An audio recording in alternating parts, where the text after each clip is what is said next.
Bobo an bɛ don ɲininkaliw kɔnɔna na a Bamakɔ an b'a daminɛ e ka ɲininkaliw la an yɛrɛ bɛ dɔ fara a kan. Les grands naturalisateurs. O b'a to an bɛ don an ka ɲininkaliw kɔnɔ. 2023 in ko camanba kɛra. Kuma caman fɔra ko caman kɛra. Ne ko i bɛ se ka mɔgɔ hakili jigin bi 2023 kobaw la wa koba dɔw la wa hali ma se k'a bɛɛ fɔ k'i da tu a dɔw la quoi min kɛra Mali kɔnɔ. Ayiwa n b'i fo i ka nin jaabi la kosɛbɛ kosɛbɛ kosɛbɛ 2023 kɔnɔna la an b'a ye k'a fɔ n'i y'a ta sɔrɔ sira fɛ an ka usine ba minnu kun t'an bolo Comatex n'a ɲɔgɔnnaw olu laseginna ka da an ma a Bamakɔ Comatex jɔra ka Comatex binna ka to baara de la k'a fɔ k'a kun jɔlen don k'a binna o tɛ dɛ k'a to en plein travail Comatex jɔra n'i ye jateminɛ kɛ 2023 kɔnɔna la terrain wulila nin ye tare koba ye n'i ye jateminɛ kɛ 2023 kelen yɛrɛ fɛnɛ kɔnɔna la an bɛ se k'a fɔ an ka siman dilanyɔrɔ min tun bɛ yen n'a kan ka 4 millions de tonnes d'un produit par an o wulila k'i jɔ k'a ka baara kɛ n'i ye jateminɛ kɛ 2023 kelen yɛrɛ fɛnɛ kɔnɔna la tugun o tuma na fɛn min ye an ka fura dilanyɔrɔ min n'o ye UNPP ye ale yɛrɛ baaraw latigɛra o fɛnɛ kan ka wuli k'i jɔ n'i ye jateminɛ kɛ 2023 kelen yɛrɛ fɛnɛ kɔnɔna la tugun i bɛna ye k'a fɔ fɛn min ye siraba min kan ka bɔ Segu ka taa Banakɔrɔ o siraw baaraw olu dara donc o 2023 kelen yɛrɛ fɛnɛ kɔnɔna la tugun n'i nana o tuma na fɛn min ye sanni feere yɛrɛ sira fɛ bi Mali ye jɔyɔrɔ jɔnjɔn sɔrɔ coton yɛrɛ baara yɛrɛ fɛnɛ kɛli la tugun an y'an jɔyɔrɔ sɔrɔ 2023 kɔnɔ an ye sarakisɛ yɛlɛma k'a fɔ sanu na 100 o 100 dugudo nafolo la 100 o 100 10% de kun y'anw ta ye grâce à la transition bi an ka dugukolo nafolo 135 o y'anw ta ye sarakisɛ taara tun an b'a fɔ min ma ko le contenu local la loi du contenu local n'i y'o ta k'o lajɛ o tɛ dɔwɛrɛ ye sanu ni ko jateminɛ kɛ dama tun bɛ bɔ dugu minnu na a dugudenw yɛrɛ tun tɛ nafa foyi sɔrɔ a la mais bi baarada n'i y'a ta 100 o 100 75 o bɛ bɔ dama yɛrɛ bɔra yɔrɔ min na région min kɔnɔna la o bɛ bɔ olu la donc o contenu local ni o sarakisɛ fɛnɛ taara tugun donc n'an bɔra o kɔnɔna la 2023 kɔnɔna la n'i ye Kayi ni Sandare sira ta k'a lajɛ Kayi sira in ta k'a lajɛ i bɛna k'a fɔ o fɛnɛ baaraw kɛra an yɛrɛ bɔr'o la Kayi kɔnɔna la o 2023 kelen kɔnɔna la Colonel Assimi Goïta centre de dialyse 2 a y'o jɔ 2 salles chacune est composée de 10 générateurs de dialyse fɔlɔ bi Kayi kɔnɔna la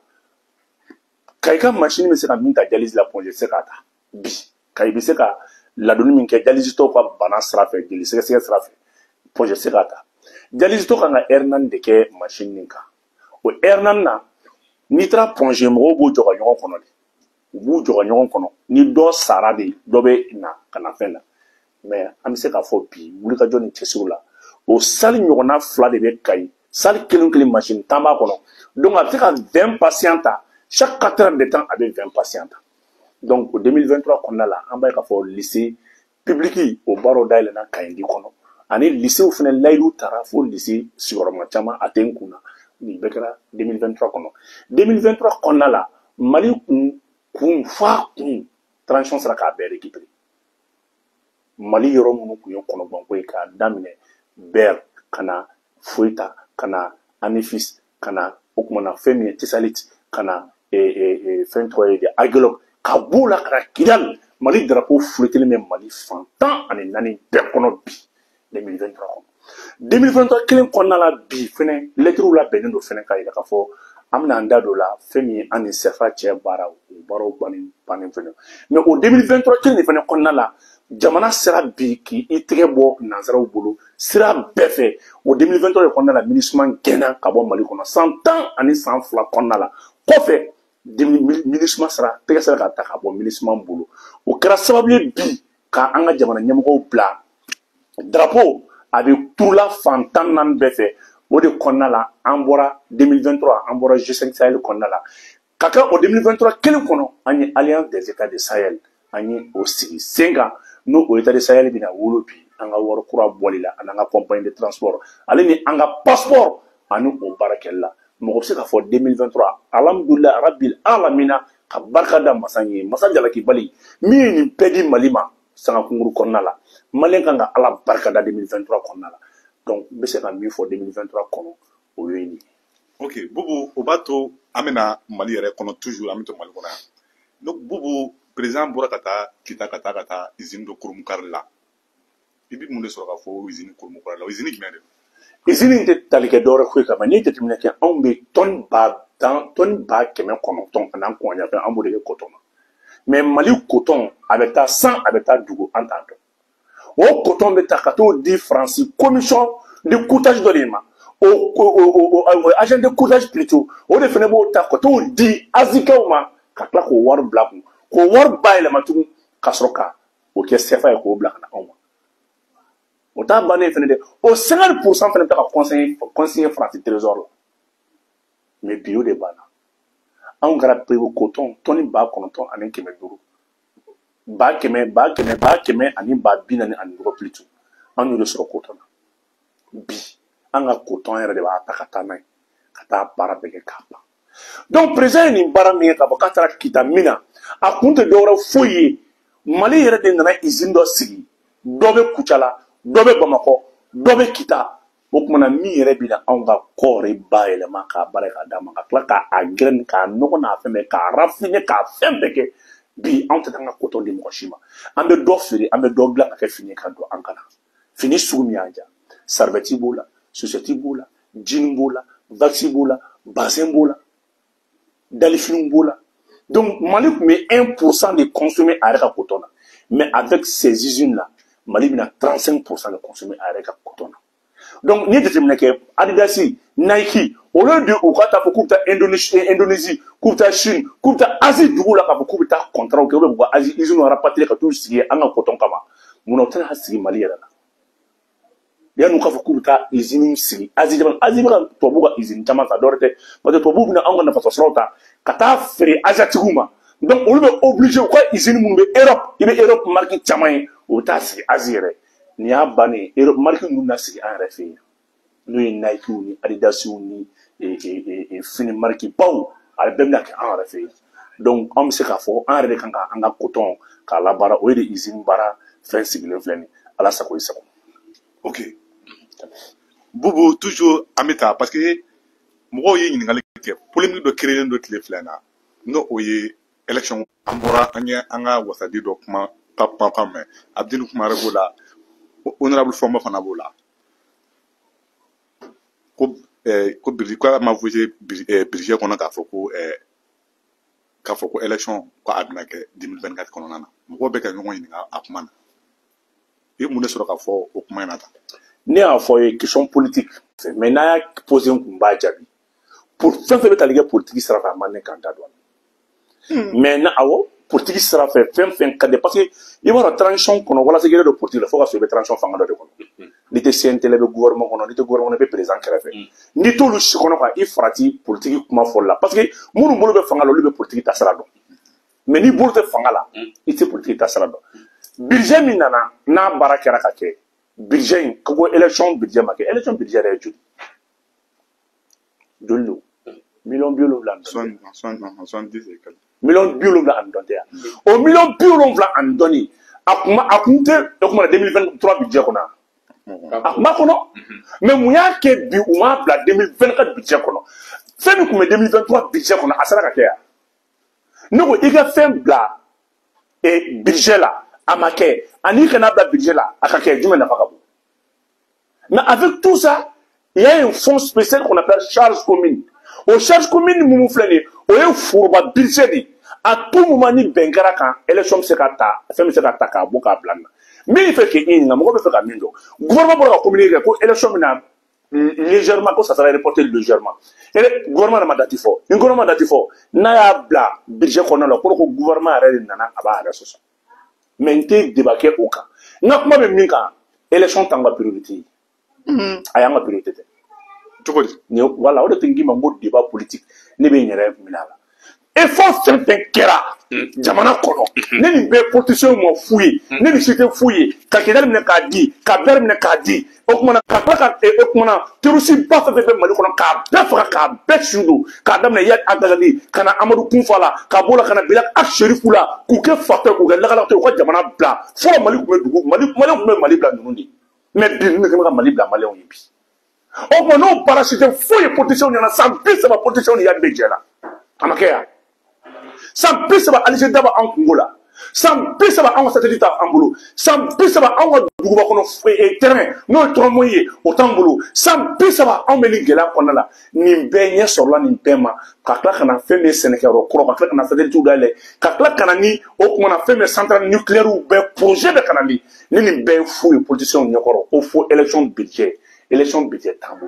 na be politicien mun kuna ka ko be fa ngata élection na il ka war bo ka fa nyongo ngata élection partout il ka fa nyongo war bo dro on n'a pas le budget de sécuriser les pays bilay au budget de transition pour nous la jamana sécurité bi wori mega do guerre kansana c'est plus de combien armée ka budget ko 430 milliards mais bi ba mega budget da do armée ka budget 880 milliards 180 milliards armée drombo de la défense et sécurité conseil na président bora ka mobile banane aniko o de nana o don mobile pioro ani mobile jolidira sécurité boma mobile kro carburant mesan dumuni beke charou be arabitayi blendo be arabitayi avion kérosène beke avion na prime de guerre be prime de soleil be prime de terrain be o yoro bele tu dugudo be lube balkati jamana be kla ka jaka feno kla ka fero da to do digdo ma o namani be ko élection o budget tambulu na be politicien mali fra élection parti politique yɛrɛ ka fara ɲɔgɔn kan u ka wari do milliard bi wolonwula u ka fara ɲɔgɔn u ka proposer gouvernement c'est tellement simple mais ça c'est un acte patriotisme kuma bɛɛ gouvernement de bɛ ka ja ka fɛn dɔ kɔ ka élection kɛ o élection kɛ yɔrɔ tugun terroriste bɛ taa an ka mɔgɔw minɛ tugun k'u kɛ otage u bɛ taa mɔgɔw faga tugun parce que élection an bɛ don min na ko bi élection opportunité de terroriste bolo ka mɔgɔw faga tugun wayi terroriste ɲagaminen b'an na u bɛ yan o ma taa dɛ. Bobo an bɛ fɛ ka dɔn. Ma fɔ ma terroriste ɲagaminen tɔ la ban même tɛsi tɔ la ban terroriste ɲagaminen b'an na o ma taa donc an bɛ fara ɲɔgɔn kan jamakulu o ye opportunité de terroriste bolo tugun ka tila ka taa mɔgɔ wɛrɛ nin tigɛ donc ni politicien min bɛ fɛ an ka taa élection na baasi tɛ partout yɛrɛ ka fara ɲɔgɔn kan minnu fɛ ka taa élection na u ka wari fara ɲɔgɔn kan miliyari 70 u ka fara ɲɔgɔn kan di gouvernement ma an bɛ élection organiser u yɛrɛ ni ɲɔgɔn cɛ ni min gagné an bɛ fanga d'o ma c'est tout ni nin fɛn fɛn bɛ kɛ ni nin bɛɛ ye fu ye fo élection de b'olu intéressé politicien yɛrɛ ka fara ɲɔgɔn kan wari bɔ ɲɔgɔn o bɛ kɛ o ça c'est un acte patriotisme o kɔni an b'o dili o la ça c'est un acte patriotique vous m'excusez o ye acte min a bɛ tali kɛ faso de ɲumanya kan o kuma na politicien yɛrɛ ka fara ɲɔgɔn kan wari fara ɲɔgɔn kan an bɛ élection organiser u ni ɲɔgɔn cɛ mais a budget t'anw bolo wa budget min b'an bolo o ye sécurité défense ani courant ko ani kɛnɛya ko o de budget b'an bolo pour le moment ani réforme kan ka kɛ région kura mun kan ka sigi région bibi na Bamakɔ bɔra district yɔrɔ Bamakɔ i b'a kalama ko Bamakɔ kɔni bɔra commune na a kɛra arrondissement ye Kalabankoro bɔra Bamakɔ fɛ yɔrɔ b'u kalama Kalabankoro bɔra Kati fɛ Kalabankoro est devenu 7e arrondissement du district de Bamakɔ au loi taara du 23 mars 2023 donc voilà les grandes réformes transition sera ka mun kɛ ni mɔgɔ min y'a dɔn ko ni si t'i bɔ k'i bɛ fɛ an ka taa élection la u dama ka fara ɲɔgɔn kan ka wari di miliyari 70 n'ala sɔnna an ka taa élection a Bobo y'a jira k'a fɔ ko jamana si tɛ yen nɔ ko sécurité 100% mɛna jamana min na ko an ka fanga marabaaw k'u kana na u base fɛn min ye sécurité ko kan k'u ka ban ka élection kɛ i bɛ jaabi jumɛn sɔrɔ ne ye Asimi jaabi élection kɛ sini sansan sini mais n'Asimi élection kɛ sini Mali bɛ minɛ sini dun ka taa bila ese b'a kalama fo Segu tugun wa i kana siga a bɛ ka min kɛ priorité i b'a dɔn min ye priorité politicien bolo tɛ priorité Asimi bolo koyi fɛn min ye priorité Asimi bolo ye maliyɛnw ka na ani maliyɛnw ka ɲɛtaw ye priorité Asimi bolo n'a ye Asimi jaa a bɛ siraba kura da a bɛ pont kura dilan mɔgɔ bɛ tigɛrɛ fa kun a bɛ monument fɛn wɛrɛ kɛ tun terroriste bɛna o dugu ci ka taa nka dugu kɔnɔ ko k'i bɛ ka baara kɛ i bɛ ka jamana bila chantier la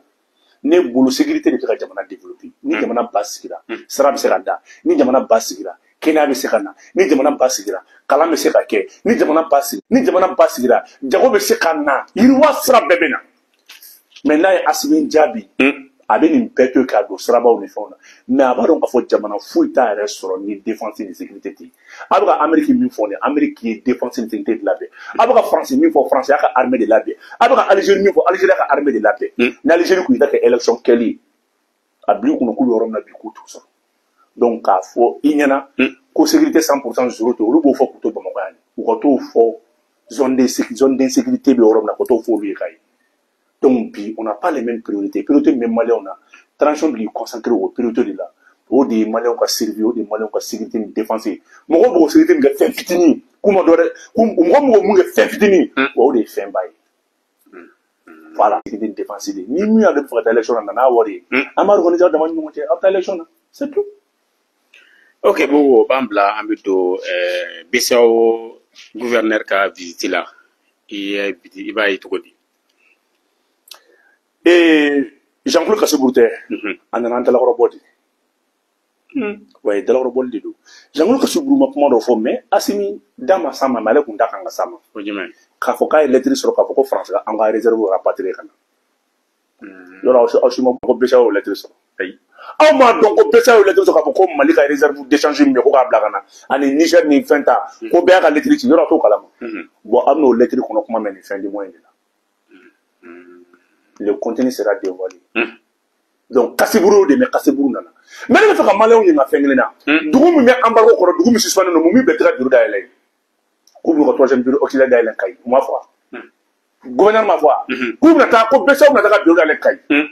ta bureau d'aile Kai. Na so en attend. D'où me met sanction kono. Il y a d'où me avoir gelé. Nous il s'est bureau d'aile d'où la d'où ma coup d'état kawa. Et au cas coup d'état là quand ma démocratie bounya, quand il mal gouvernance. Mais il y a bureau d'aile en fait mouna. Ebni ka beso ka dole la anfe muna anga kan reka la bo sefa la mais bibi na we mi fo kan sanctionner mu ma ira on a comme élection en 2024 ebni ka dole muna et na mo be comme élection en 2024 et donc on attend la démocratie te beso be mo sanctionner ko beso te jen coup d'état on no yetien Jean-Claude Kassebourou na o ma beso fa ka warna fili jila dia beso fa ka warna fili jila dia tien nana kana c'est une diversion kana yira ka fo abe fe ka bo sefa la o te bo an yɛrɛ labɛnnen don ka na BCEAO yɛrɛ bureau jɔ aw fɛ yen Assimi ko a ma ko ni 2024 y'an sɔrɔ ɲɔgɔn bolo problème t'a la parce que u bɛ fɛ ka min kɛ an b'a kalama u bɛ fɛ ka transition président nɛgɛn Assimi Djibril ale ni y'a faamuya b'a la Ibrahim Traoré u bɛ fɛ k'u nɛgɛn ka ko ils sont pas légitimes ils sont plus valables ils peuvent pas maintenant ka fɔ k'u ka jamanaw retirer ka bɔ CEDEAO la parce que les transitions fin t'avais en juin, Burkina t'avais en juin, Mali t'avais en février. N'a manqué qu'à boire, quand on voit que quand on fait un créé, on va voir non non que transition de l'émigrant ma pauvre banako donc quand on s'y n'est plus valable pour retirer un pays de la BCEAO de la CEDEAO. Oh technique ou non. On a toi comme la BCEAO de 2024. On est c'est pour nous faire traîner. Nous y a Dieu qui mettre dans le coup là. Nous y a Dieu qui a chiboté. Ni BCEAO qui m'a fait croissance à nos il y a de corruption, il y a de janfaïe. BCEAO qui m'a fait jamana kono. Quand les indicateurs sont bons, au cours français là sur la bagaille les gars. Au cours français tu n'as pas sur le CFA. CFA n'a pas dit même bon. Donc 2024 est en mandat en 2024 va on sera BCEAO reste il au moins la CFA quoi là. Donc à fina comment la sonne la drone quand on a visité muna c'est une diversion, c'est une moquerie. On a dans la robot. Avec quel est le bout de Burkina? Avec quel est le Burkina? Burkina sanctionne le boulot, Mali sanctionne le boulot, Niger sanctionne le boulot. Et du moment qu'on commence à voir, avec la visite de quel outil. Donc, d'aurait été la proportion de la depuis la crise, il est en conséquence de la Djuruta. Ni Djuruta, c'est pas la française de la ravitaille. Et bien Djuruta, il va s'arranger. Et bien c'est pas Djuruta, il va se faire de Djuruta. Et t'as ça, il va se faire des réserves. Ni SFA Djuruta, il y a couton de dit. Donc, elle va bien fou Djuruta Francibolo, il y a des jamana numéro takadi Francima. Ante Djuruta Antala. Donc, alhamdoulilah, Rabbil Alamin, Malais, on a rassuré. On a wari à plancher pour follow boire. On a wari centime, au dame de Warmsen, Bekra centime. 2 centimes, 3 centimes, 50, ainsi de suite, on a tout fait bien. On a wari pour follow baroquera. On a wari billet. Avec dame de 1 à table 1000 là. 1000 francs, on a wari, fait 2000 tala. 2000 wari jachile, ni 2000 me wari la wari barkabana. Ni 4000, ni 5000 me wari la wari barkabana, 5000. Ni wonia me wari la wari barkabana, 10 000. Mais on dit billet jachile, ni 10 000 billets, 10 000, 5000, on a wari jachila. Donc autant on wari là, on a wari dans 1 à 1000. On a wari dans 1 à 1000. On a jeté madame les centimes nakati. Malin beken y a rassuré qui signe ni bara banaka. Ah, des bonnes nouvelles. Ni voilà, quand faut lettre tara, je pense que avant la fin de ce mois, il y a une décembre qui Malin au mina qui aura tout m'en pas mais. Ma femme voir des faire de vous, lettre donc qui aura tout m'en pas mais. Nous n'a Malin on a content, kosobe. k'a fɔ dɔrɔn k'a fɔ i bɛ 10 000 francs ye CFA wari jɔn wari ninnu i bɛ 10 000 5 000 mais a bɛ falen ko 10 000 ye 2000 de mais 10 000 ye joli ye français la battant tɛ yan mais wari valeur la valeur mondiale na 10 000 ye joli anw fɛ yan 2000 tɛ yan o tuma na 8,000 bɛ taa min 8,000 bɛ taa min 8,000 y'i ka sanu de 8,000 y'i ka coton de 8,000 y'i ka coton de maliyɛnw bɛna bɔ fɛn caman gindo kalama dɛ e bɛ sɔn cogo di et puis mɔgɔw tɛ min dɔn CFA arrimelen don euro de la mɔgɔw ka fɛn jateminɛ dɛ CFA arrimelen don euro de la CFA de bɛ ka franc français garanti euro la a t'o kalama yɔrɔ mɔgɔ caman tɛ yɔrɔ dɔn CFA de bɛ ka franc français garanti euro la CFA de billahi CFA de jɔlen don ni franc français euro la bon alors qu'an bɛ garantie min di 50% de nos réserves extérieures la i b'a dɔn o ye min ye o ye an bɛ wari fɔli min kɛ euro dɔrɔn de la normalement n'an bɛ wari fɔra dollar la faransi foyi t'o la n'an bɛ wari fɔra euro la faransi foyi t'o la mais mun na faransi b'a fɔ BCEAO ye ko fɔ an ka wari devise kɛ euro ye fɔlɔ an bɛ sɔn k'a yɛlɛma devise wɛrɛ la ale ka intérêt b'o la n'i taara BCEAO la sisan k'i bɛ fɛ ka wari fɔli k'a fɔli euro la direct la BCEAO tɛ sɔn i b'a dɔn b'a fɔli min na euro parce que faransi la commission b'o la faransi la commission b'o la au lieu AES va ouvrir une banque qui aura 3 comptes. Un compte en euros, un compte en rouble, un compte en dollars. N'a pas de sani fena, on a compte, on a banque centrale, on a banque centrale nous faut. Mais un système final, mais un mécanisme final, parce que moi on y a pas la montado. C'est une banque qui aura 3 comptes à l'extérieur. Compte qui est dans le Dubaï, compte flambeau au Doula, compte qui est dans la banque islamique de Dubaï, compte qui est dans Daïle. Pour la transaction en commerçant la fiat kama ni mali commerçant dara Dubaï ni be fait ika Sahel bi bolo an ka fɔ Sahel ika Sahel bi bolo ni mago be ka sanni kɛ e dan dɔrɔn ka fɔ bɔ ou bien an ka kɛ misali min dɔ mago be mali coton na o de exemple ka traité ni mago be mali coton na ina fɔ Indonésie mago be mali coton na yɔrɔ ko Indonésie tɛ tɛmɛ français de fɛ malien ka ni exemple famu mena ni ɲɛfɔ c'est très important ni maa min mago be mali ka nafa la i bɛ a san mali ka divise de la mali ka divise de la misali ye mun ye an bɛ don min na ko bi ni i mago bɛ k'a san euro la a b'a f'i ɲɛna ko bon ko taa a san euro la k'a wari verser Dubaï banque islamique la ni mali mago bɛ fɛn min na k'a san union européenne bolo a b'a ta o compte la le Mali n'a plus besoin k'a bɛ CFA de ta ka bɔ n'a ye o banna Mali te CFA ta dun ka bɔ n'a ye o de la an ka tɛmɛ BCEAO fɛ an tɛ tɛmɛ o fɛ bilen dɛ avec la nouvelle banque centrale la an mago bɛ min na dɔrɔn an b'a weleli kɛ Dubaï banque la k'a fɔ bon an ka compte in bɛ en euro o tuma na n bɛna sanni kɛ union européenne fɛ marifa in na ou bien ni fini in na ou bien ni minɛn in na ou bien ni usine minɛn in na an b'a san o usine fɛ dɔrɔn Dubaï bɛ transaction k'o tigi ma n'an mago bɛ fɛn min na en rouble ni e mago bɛ san k'a fɔ ko bɔ e mago bɛ Mali sanu na o Mali sanu mun filɛ nin ye e mago b'a la ou bien e mago bɛ Burkina sanu na i b'a san rouble la il y a un compte logé dans une banque russe ça c'est en devise rouble donc maintenant mago bɛ ka marifa san Irisi bolo AES mago bɛ ka marifa san Irisi bolo AES n'a pas besoin ka bɛ wari labɔ k'a transiter a b'a ta ka banque compte la en rouble k'a di Irisi ma donc transaction an tɛ mugan sara tun ça c'est le nouveau mécanisme mɔgɔw tɛ nin yɔrɔ de dɔn donc an ka wari bɛ nin sutura de la o de y'a kɛ les Russes sont en train maintenant de nous envoyer 20 000 éléments supplémentaires pour éviter maintenant toute non maîtrise d'inflation u b'a fɛ ka inflation de kɛ an kana se ka inflation maîtriser parce que ni insécurité b'i fɛ yen monnaie inflation c'est vrai kunnabiya b'i kunna i ka importation ni ka commerce i ka fɛn tɛ se ka maîtriser inflation bɛ se ka créer à tout moment walasa k'o degun in bɔ yen u bɛna 20 000 éléments supplémentaires la parce que olu de bɛna wari ninnu garanti k'a baara bɛɛ kɛ ka ban donc ala sago o ko o la tɛra mais mɔgɔw ma min dɔn wari kɔni monnaie forte